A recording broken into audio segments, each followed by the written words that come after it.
तो दोस्तों इस वीडियो में आज हम बात करेंगे पाइप सेक्टर में। देखो इंडिया में शेयर मार्केट में लिस्ट हुए पाइप सेक्टर कुछ 3 कंपनी है जो मुझे लगता है कि यही बेहतर है। इससे बेहतर आपको और कोई पाइप सेक्टर में और अच्छी कंपनीज नहीं मिलेगी जिसमें आपको ग्रोथ अच्छी मिले, 5 साल में अच्छे रिटर्न्स देखने को मिले।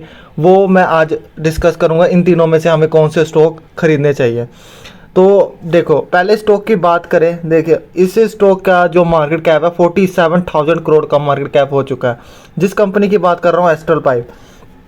एस्ट्रल पाइप देखो ऑलरेडी बड़ी बन चुकी है, काफ़ी बड़ी कंपनी है और इसके जो रिटर्न्स है 5 साल में 440% के रिटर्न्स है। ये कम नहीं होते, 440% रिटर्न 5 साल में बहुत अच्छे रिटर्न्स माने जाते हैं। बट ये ऑलरेडी काफ़ी बड़ी कंपनी हो चुकी है। मुझे लगता है इसके बाद काफ़ी ढीली ढीली चलेगी। 5 साल में 300 250 इतना परसेंट ये बनाकर दे सकती है, बट 400 भी बनाकर दे सकती है। बट ये ऑलरेडी बन चुकी है, बड़ी कंपनी है। ज़्यादातर मेन फोकस मैं माइक्रो कैप स्मॉल कैप में करता हूँ जो मल्टी वैगर रिटर्न्स बना के दे। ये ऑलरेडी मल्टी वैगर है, अच्छे खासे रिटर्न्स इसने बना के दिए 5 साल में 440% का रिटर्न्स। अब हमने ऐसी कंपनी ढूंढनी है जो छोटी हो अभी इस टाइम पर, आने वाले टाइम में बड़ी बन जाए और आपको मल्टी बैगर रिटर्न कमा के दे। जरूरी नहीं हो 400-500 बना कर दे, क्या पता वो 1000% के रिटर्न्स भी बनाकर दे सकती है। तो जिनके पास ऑलरेडी ये कंपनी है, अब ये मत सोचना है कि ये बेकार कंपनी, मैंने बता दिया तो ऐसा नहीं है। बेकार कंपनी तो है ही नहीं, इसके फंडामेंटल वेल स्ट्रॉन्ग है। ऐसे पाइप सेक्टर में जितने भी आप स्टॉक देखोगे इसके फंडामेंटल ज़्यादा स्ट्रॉन्ग आपको देखने को मिलेंगे comparison of other pipe sector की जितनी भी कंपनियां हैं। तो जिनके पास ऑलरेडी है होल्ड करके बैठो, ऐसी कोई दिक्कत की बात नहीं है। कंपनी में अच्छे रिटर्न्स अभी भी मिल रहे हैं और आने वाले टाइम में भी इसमें मिलेंगे। बट मैं ये चाहता हूँ कि मुझे और भी तेज़ी से रिटर्न्स मिले, क्योंकि जो ज़्यादातर रिटेल इन्वेस्टर जो होते हैं उनका जो पोर्टफोलियो होता है काफ़ी छोटा होता है, और जिनका 2, 2.5, 3, 5 लाख का पोर्टफोलियो है वो लार्ज कैप ब्लू चिप वाली कंपनियां रख के क्या कमा लेंगे। इसलिए हमने वो वाले स्टॉक लेने जो ग्रोथ हो, 5 साल में आपको काफ़ी अच्छे रिटर्न्स बना के दे। ऐसी वीडियो मैं बहुत सारी बनाता हूँ, जरूरी नहीं है मैं आज मैंने पाइप सेक्टर की कंपनीज बताई हैं, ऐसा नहीं है। अगर मैंने आपको पहले बता रखी, अगर आप IT सेक्टर में इन्वेस्ट करना चाहते हो तो LTI सबसे अच्छा आपको IT सेक्टर में ग्रोथ प्रोवाइड कर सकता है, तो LTI में आप इन्वेस्ट कर सकते हो। अगर आप TCS खरीद लो, इसका मतलब ये नहीं है कि वो बुरा स्टॉक है, बट आप ग्रोथ चाहते हो, ठीक है। किसी कंपनी से आपका लगाव थोड़ी है, आपको जो जिसमें अच्छे रिटर्न्स मिलेंगे आप उसमें इन्वेस्ट करोगे ना। तो TCS से ज़्यादा तेज आपको LTI प्रोवाइड कर रहा है, तो आप LTI में इन्वेस्ट करो, ठीक है। आप फाइनेंस सेक्टर में देख लो, मैं फाइनेंस सेक्टर में हमेशा कहता हूँ आप ये ना बैंक बुंक मत खरीदो, HDFC बैंक ना खरीदो यार। ये मतलब बैंक सेक्टर में कितना का रिटर्न्स है, उसने HDFC बैंक ने, मैंने बहुत बारी बताया कि 5 साल में उसने 100% का रिटर्न भी नहीं बना के दिया। अगर आप फाइनेंस में जाना चाहते हो बजाज फाइनेंस की तरफ जाओ, काफ़ी अच्छे स्टॉक है। बैंक सेक्टर में मुझे नहीं लगता अभी इतना अच्छे से रिटर्न्स, आपने बैंक सेक्टर में अभी इन्वेस्ट करना ही नहीं चाहिए। जो रिटेल वाले छोटे जिनका पोर्टफोलियो, बैंक सेक्टर में जाओ मत, केमिकल सेक्टर में जाओ, IT सेक्टर में जाओ, ठीक है। तो और भी बहुत सारी ऐसी कंपनीज मैं बताता रहता हूँ, आप मेरे चैनल में बने रहिए और वीडियोस देखें, ठीक है। तो आपको अच्छे से पता लग जाएगा कौन से स्टॉक में आपको इन्वेस्ट करना चाहिए। तो स्टॉक की ओर बढ़ते, किस स्टॉक के बारे में मैं बात कर रहा हूँ। और साथ में ये प्रिंस पाइप मेरा बताने का मकसद ये भी था कि इसमें जो अभी गिरावट है ना, तो इसमें कोई ध्यान नहीं दे रहा है। ये 19-20% की ऑल ओवर आपको इस स्टॉक में गिरावट देखने को मिल जाएगी। यहाँ पर आप देख लो, ये सारा मतलब टोटल ऑल ओवर ये देखो 30% की टोटल गिरावट है इसमें, 30% की गिरावट है। और फंडामेंटल वेल स्ट्रॉन्ग है, ऐसी कोई दिक्कत की बात नहीं है। एस्ट्रल पाइप जितना ही मुझे लगता है कि प्रिंस पाइप के जो है फंडामेंटल उतना ही बराबर है, बट एस्ट्रल पाइप एक large cap company blue chip हो चुकी है, उसमें कोई दिक्कत देखने को नहीं मिलेगी। प्रिंस पाइप में भी आपको कुछ दिक्कत देखने को नहीं मिलेगी। साथ में आपको यहाँ पर देख पा रहे हो मार्केट कैप 6.49,000 करोड़ का मार्केट कैप है। अभी तो इसने, जैसे एस्ट्रल पाइप है 40,000 करोड़ का मार्केट कैप है, उतना जितना बनना है। जब तक ये कंपनी पहुंचेगी वहां तक, तब तक आपका अमाउंट कितना गुना मल्टीप्लाई हो जाएगा, खुद ही सोचो।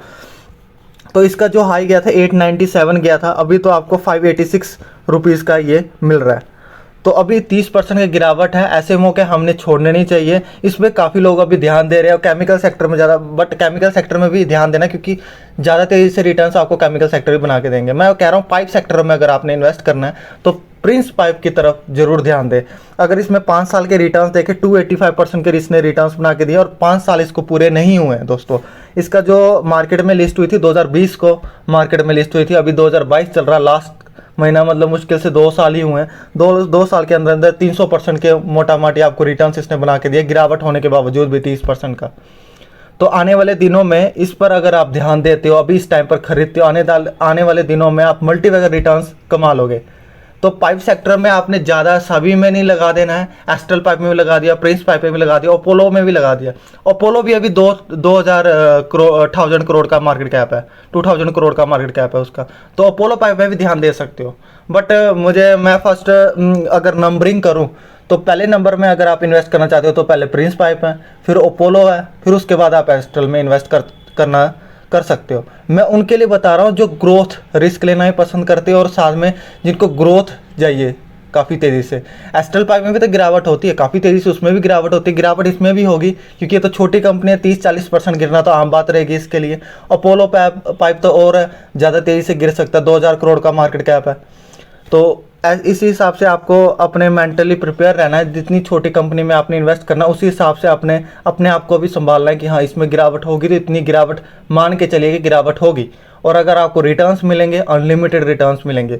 और ऐसी भी नहीं है कंपनी बर्बाद हो जाएगी। प्रिंस पाइप काफ़ी जाने मानी कंपनी है और एस्ट्रल पाइप को अच्छी खासी टक्कर देती है ये प्रिंस पाइप, कोई छोटी मोटी कंपनी नहीं है। अगर इसके फंडामेंटल की बात करें हम, सबसे ज़्यादा मेन चीज़ क्या होती है? Sales growth. अगर सेल्स ग्रोथ बढ़ रही होगी तो कंपनी भी बढ़ेगी। और 2015 से लेकर अभी तक के आपको सेल्स ग्रोथ कंटिन्यूसली इंक्रीज होते हुए मिलेगी, कहीं भी डीप आपको देखने को नहीं मिल रहा। आफ्टर ऑल यहाँ पर कोरोना का भी इम्पैक्ट नहीं पड़ा है, आपको यहाँ पर सेल्स ग्रोथ में कोई दिक्कत आपको देखने को नहीं मिलेगी। ऑपरेटिंग प्रॉफिट की बात करो, ये भी लगातार बढ़ता ही जा रहा है। 82 था, अब ये बढ़कर 418 हो चुका है। काफ़ी तेज़ी से ग्रोथ आपको देखने को मिल रही है और शेयर का दाम गिरता हुआ देखने को मिल रहा है। तो ऐसा मौका आपको छोड़ना नहीं चाहिए। नेट प्रॉफिट की बात करें 16 था, अब ये बढ़कर 248 हो चुका है। तो काफ़ी अच्छी कंपनी है, सेल्स ग्रोथ में कोई दिक्कत नहीं है। अगर हम रिजर्व्स की बात करते हैं, रिजर्व्स इनके लगातार बढ़ते ही जा रहे हैं। अब ये बढ़कर 1155 करोड़ का ही इसका जो रिजर्व्स है इन करोड्स में वैल्यू है, ये आप देख पा रहे हो। तो रिजर्व्स भी अच्छे खासे और कर्जा बिल्कुल ना के बराबर है, 150 करोड़ का ही कर्जा। और जिस हिसाब से इनके रिजर्व्स हैं तो अच्छे हैं, कोई दिक्कत की बात नहीं है। तो अगर हम इनके होल्डिंग की बात कर लेते हैं तो यहाँ पर होल्डिंग देख पा रहे हो, प्रमोटर की होल्डिंग 62.94 है। पहले 2019 में 63.25 था, थोड़ा सा कम किया, कोई दिक्कत की बात नहीं है। एफआई वाले इंटरेस्ट दिखा रहे हैं, 2019 में 0.65 था, बिल्कुल ना, मतलब अच्छी खासी इतनी होल्डिंग नहीं थी। अब इन्होंने 4.15 की होल्डिंग कर दी है, तो अच्छे खासे इंटरेस्ट दिखा रहे हैं एफआई वाले, डीआई वाले, और खरीदारी कर रहे हैं। और पब्लिक वाले 18.40, पब्लिक वालों ने डिक्रीज कर दी। मैंने इसलिए ये प्रिंस पाइप का शेयर बता रहा था। पहले जब आया था ना इसका आईपीओ प्रिंस पाइप को, तो काफ़ी यूट्यूब में बताया जा रहा था प्रिंस पाइप खरीदो, प्रिंस पाइप खरीदो। तब पब्लिक दवादब खरीद रही थी, यहाँ पर आप देख पा रहे हो, यहाँ पर खरीद रही थी। उसके बाद जैसे रिटर्न्स बनना बंद हो गए, 30% की गिरावट होने लगी, तो उन्होंने पैसे निकालना शुरू कर दिया। अब 18.40 है, पहले 21 तकरीबन थी। तो अभी कोई ध्यान नहीं दे रहा है, कंपनी अच्छी खासी है। और देखो अभी गिरावट में एलटीटीएस भी आपको मिल रहा है। मैं हमेशा आपको वीडियो में, अगर मैं थंबनेल में लिख देता हूँ कि इसी के बारे में बता रहा हूँ, प्रिंस पाइप का बता रहा हूँ, प्रिंस पाइप का नहीं बताता मैं दोस्तों। अगर आप वीडियो फुल देखोगे, मैं बहुत सारे स्टॉक बता देता हूँ आपको।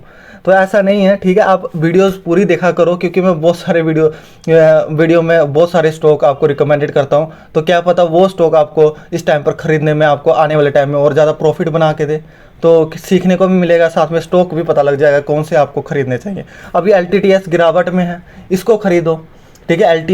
एलटीआई भी गिरावट में, एलटीटीएस भी गिरावट में, ये दोनों स्टॉक काफ़ी बढ़िया है। तो अभी हम प्रिंस पाइप की बात कर रहे थे। प्रिंस पाइप में आपने देख ली होल्डिंग काफ़ी अच्छी खासी होल्डिंग है इसमें। तो यहाँ पर इसके प्रोडक्ट्स देख सकते हो, प्रिंस पाइप के प्लम्बिंग में, इंडस्ट्रियल में है, ठीक है, सीवेज में काम करता है, यहाँ पर अंडरग्राउंड, यहाँ पर बहुत सारे इनके प्रोडक्ट एग्रीकल्चर में है, ठीक है, बोरवेल सिस्टम लगाते हैं, सब एग्रीकल्चर में है। वाटर स्टोरेज टैंक है इनके पास, केबल डक्टिंग, मतलब सब जितना भी पाइप सेक्टर का काम होता है सब इनके पास प्रोडक्ट है।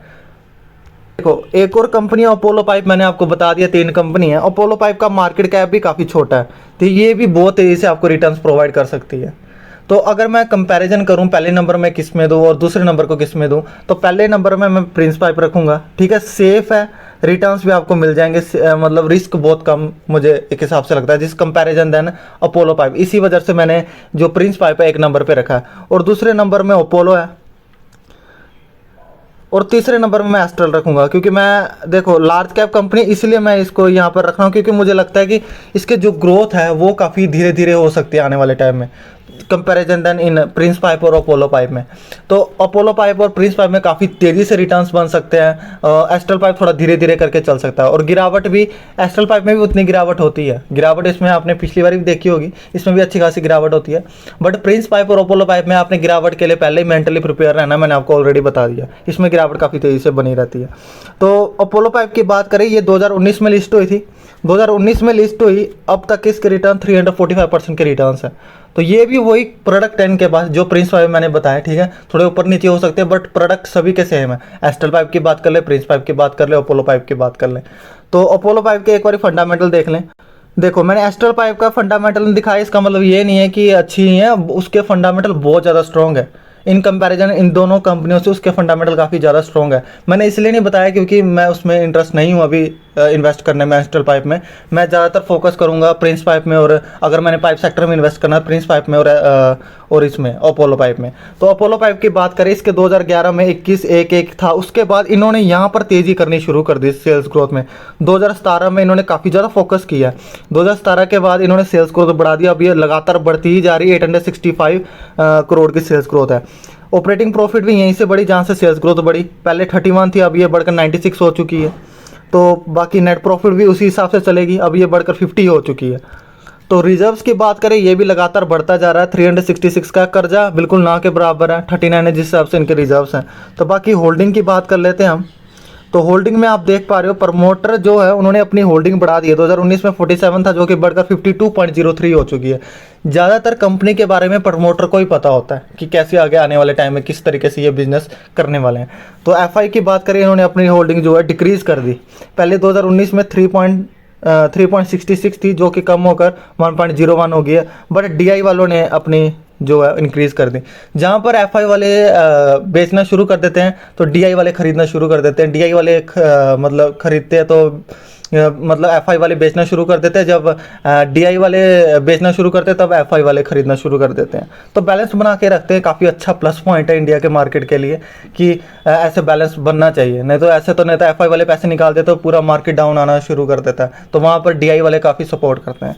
तो डीआई की बात करें, यहाँ पर इन्होंने अपनी होल्डिंग है वो इंक्रीज़ कर दी, पब्लिक के पास 34.41 है, तो यहाँ पर भी पब्लिक की जो होल्डिंग है उन्होंने कम कर दी। तो दोनों ही कंपनी अगर आप मैंने तो दोस्तों ऐसे गिरावट के माहौल में प्रिंस पाइप अच्छी खासी गिरावट में है, तो इसमें इन्वेस्ट करना भूले मत। अगर आप पाइप सेक्टर में इन्वेस्ट करना चाहते हैं तो इसका मार्केट कैप भी छोटा, इसमें पोटेंशियल आगे बढ़ने का, तो इस स्टॉक के लेकर आप आगे बढ़ सकते हो। तो आप चैनल में नए आए हो तो चैनल को सब्सक्राइब कर दें, वीडियो को लाइक करें और चैनल को सब्सक्राइब करके रखें, बेल आइकन दबा के रखें ताकि आपको लेटेस्ट वीडियो मिलते रहें। अब मिलते हैं नेक्स्ट वीडियो में, थैंक यू सो मच।